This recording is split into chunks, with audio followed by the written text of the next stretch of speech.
Welcome.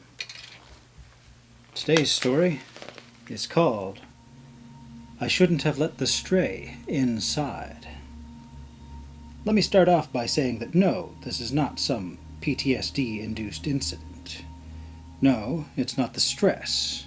No, I'm not crazy, and you need to listen to me before this happens to someone else. It all started several weeks ago, during the best day of my life. The day I found out that I was pregnant with my first child. Everything was amazing. We called both of our parents. We celebrated, and we were filled with joy and amazement. Then we went to the doctor. Everything was fine with the child, but there was one problem. You see, when I was 8, I was diagnosed with a generalized anxiety disorder, and I was prescribed alprazolam. This could cause complications with the pregnancy, and I could no longer take the drug. Instead, I would swap over to a selective serotonin reuptake inhibitor that would still work without affecting my baby. So I swapped over to the new medication and went on with my life. Now, it didn't work as well as the previous ones, and I'd still find myself being a little bit overwhelmed now and then, but I could cope with it. During all this, my husband, Greg, was amazing. He did everything to make my life easier, from the big things like taking over most of the chores at the house, to small things like rubbing my feet after a long day of work. Just staring into the deep wells of his bright blue eyes would make my worries disappear. He was my rock. Then we got an unexpected phone call. Greg's father, Travis, has had a nasty fall in his garage, damaging his spinal cord. He needed emergency surgery, and even in the best case, he would be bound to a wheelchair for several months. Travis lives down in Florida, and he had nobody to help take care of him. So we did the only thing that we could. Greg took a leave from work, and he flew down to Florida to take care of him while he recovered after his surgery. While it might sound selfish, all I was worried about at this time was what was I going to do without him. And soon that tiny house we lived in began to feel like a giant, empty mansion. And I never felt as alone as I did in those weeks. I would come home every day after work for some microwaved food or order out from some delivery service. And then I would sit alone on the couch and watch TV until I fell asleep. Wake up and do it all again the next day. Not the healthiest thing for an expecting mother, I realize. And then one particularly stormy night, as I was coming home from work, the rain was cascading down. It seemed like some sort of torrential rainfall or terrifying storm that was blowing in. The wind was howling, thunder cracked in the distance, a freezing gust blew through the neighborhood. The trees swayed, bent, and cracked under the weight of that wind. It seemed like it would be one hell of a storm. And then I saw it, sitting in the corner of the driveway, this little black thing. A little cat. He looked so small, drenched by this torrential downpour. I felt so bad for the little guy. He must be so cold. So I got out of the car, quickly ran over to him, and surprisingly, he didn't flinch or run away at all. He just sat there, staring at me with those large amber eyes. I quickly scooped him up into my arms and carried him inside. He looked a bit malnourished. He was thin and scrawny, with fur matted against his body, completely soaked. So I got out my hairdryer and a towel. I set it to the low setting and dried the cat. Got him some food, an old can of tuna that we had sitting in the cupboard. Now at first the cat was somewhat catatonic. It seemed that the severe cold and malnourishment left him in a bit of a daze. But I tried very gently, gave him some food. I put him in an old cardboard box with a blanket inside. I left him alone so that he could rest. After my escapades with the animal, I made myself a quick microwavable dinner, turned on the TV, and I sat down. Eventually, the pictures on the screen began to blur as my eyes began to droop down, with the relaxing pitter-patter of the rainfall and howling winds outside. My eyelids drooped lower and lower, till I drifted off into dreams. But this dream was different. It was a strange dream, something I'd never felt before, and I awoke with a start, terrified. My heart was beating out of my chest, and my breath was coming hard and fast. It was a nightmare like I've never felt before.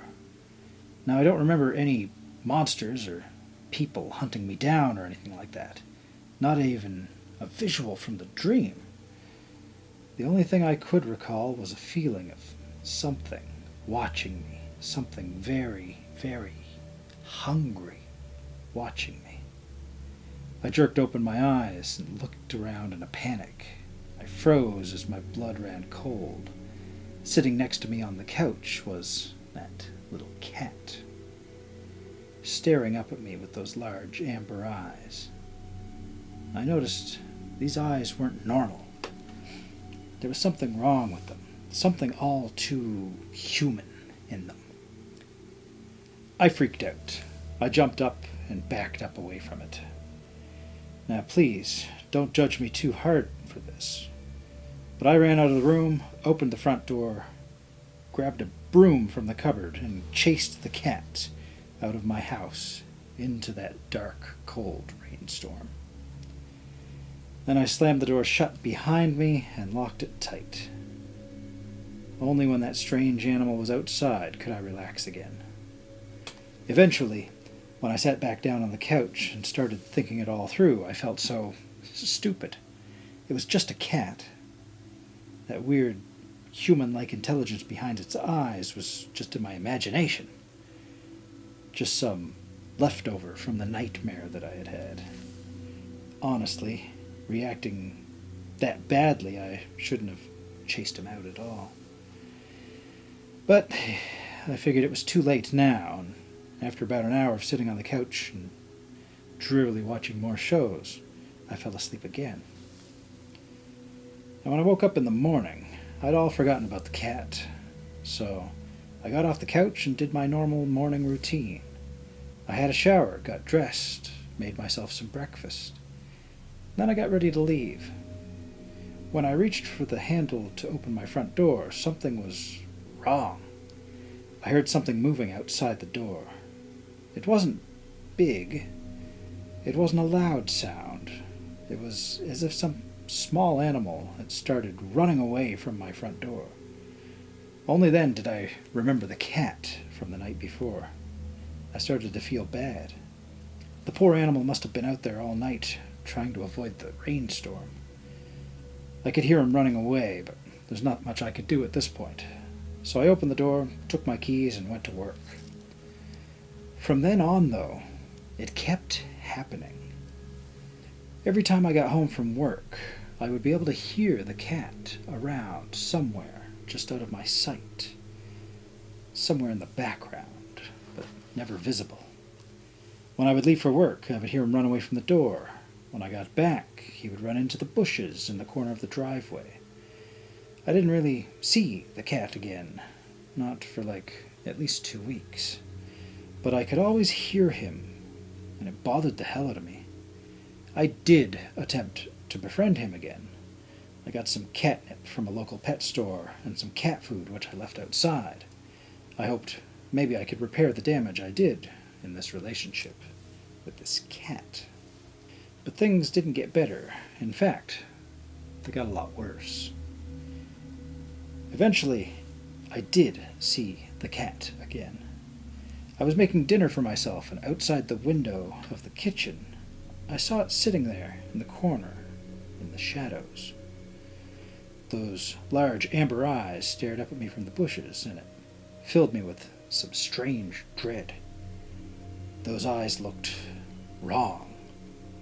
The moment our eyes met, he bolted back into the bushes, into the shadows. disappearing from my view. And this pattern continued. At times, when I would think I was all alone, I would get the strange feeling of being watched. I would take the initiative and start searching, and I would always, invariably, find those large amber eyes staring back at me, through a window or a crack in the door. The only place I felt safe was in my bedroom, so I stopped watching TV at night. And then, even that changed. You see, after a particularly bad day at work, I felt so overwhelmed that when I got home, I just wanted to fall asleep and forget the rest of the world.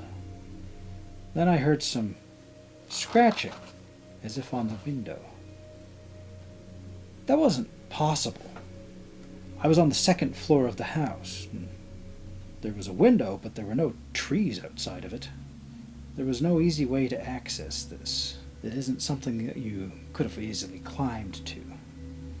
Yet I heard something at that window. And when I looked over, I saw that large pair of amber eyes staring at me. But then they bolted.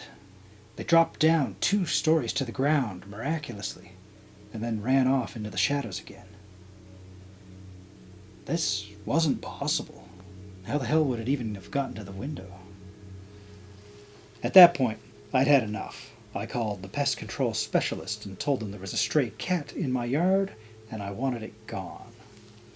A large, burly man came one day in a beat-up truck. He screeched down the driveway, pulling it to a stop. The man peeled himself out of the car, a large and overweight man that seemed covered in scratches and scars from who knows what critters. He seemed perfect for what I needed. I told him there was this cat and I needed it to go away. It doesn't matter how.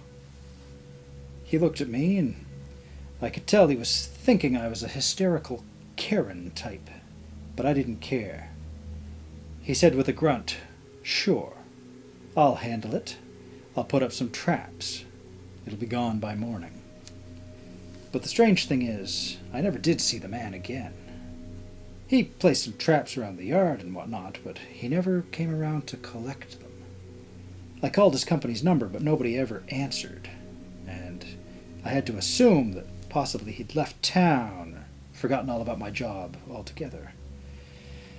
But to his credit, the cat didn't show up again. At least not for a week. But then he did return, and it was so much worse.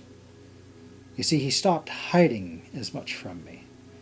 I would catch him watching me more often, and when our eyes met, he would wait for a bit, watch, and turn around and walk away slowly.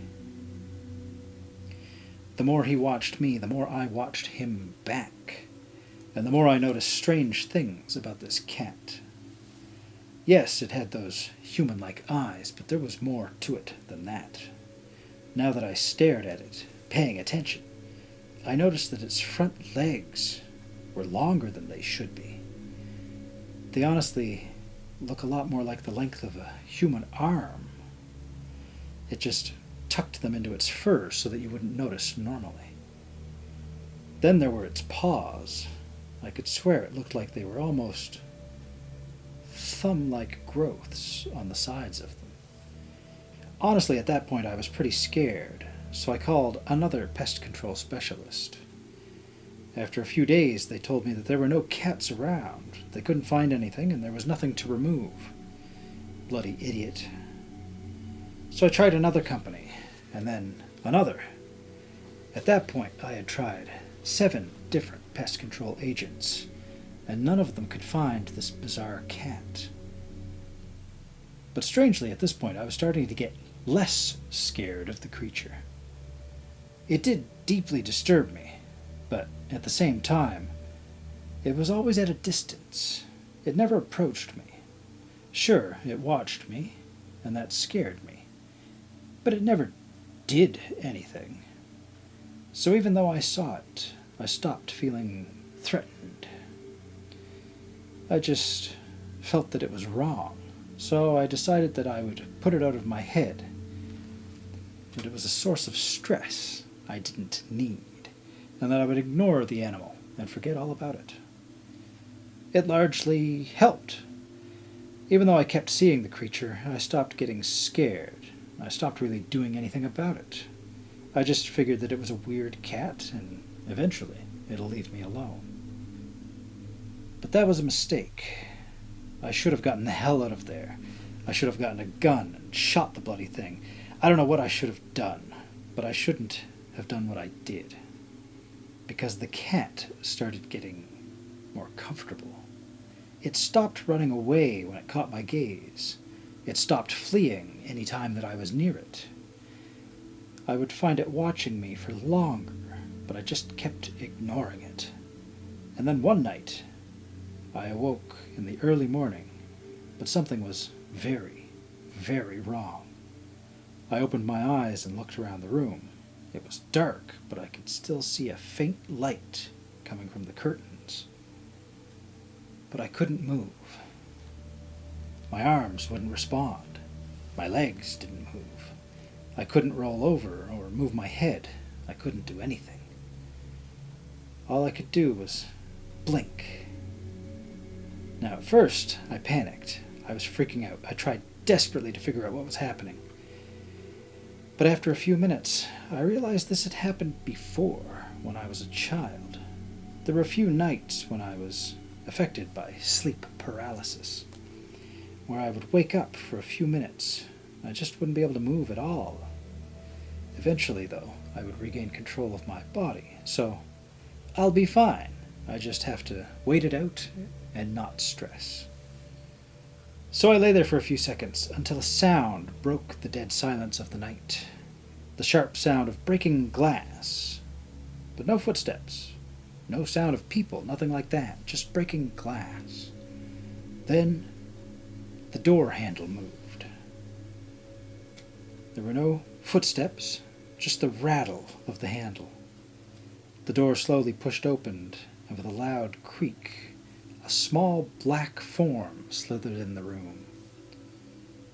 A pair of glowing amber eyes caught my gaze, and I could swear you could see a small, furry grin on its cat-like muzzle. At that moment, I could see in its eyes not just a human-like intelligence, but a hunger. Next, the creature did something so bizarre. It stood up on its hind legs, and slowly, with the grace of an old-timey gentleman, sauntered over to the bed, disappearing from my view. Then something slithered into the bed underneath the covers. I could see it. I couldn't move or even scream, but I could hear the crinkle of the bed sheets as it pushed its way towards me. Then an excruciating pain filled my stomach.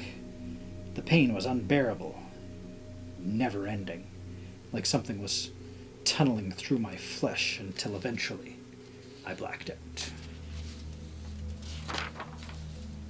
I awoke in a blood-soaked bed with a shaky hand. I grabbed my cell phone and dialed an ambulance. After hours of tests, the doctors told me I had a sleep paralysis incident leading to a panic attack which caused a miscarriage. I was in a horrible state, full of fear and deep hatred for that monster. I wanted nothing more than revenge. So I left the hospital and I went to a gun store. Apparently I couldn't buy a gun that day, but I could get a crossbow. So I bought what I could get, a hunting crossbow with some bolts, and I headed home. But that thing didn't show up. I waited for hours. So I sat down at my computer and started writing this, crossbow at my side, waiting for the familiar feeling of being watched. After hours, I finally did feel it again, and I looked out my window to see not one, but 2 pairs of eyes. One glowing amber, one sky blue. The exact same shade of sky blue I've seen 1,000 times before in my husband's eyes. I froze. staring at the uncanny human intelligence of the sky-blue eyes and felt a strange familiarity to it. After a few seconds, the pair fled back into the shadows, leaving me sitting here in tears. What should I do?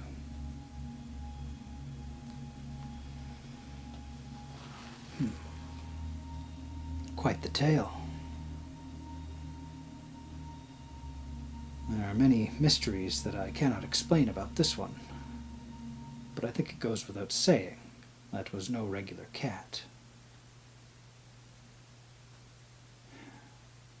Let me know what you think in the comments below. I do hope you'll join me in the future for more Frail Blaze tales.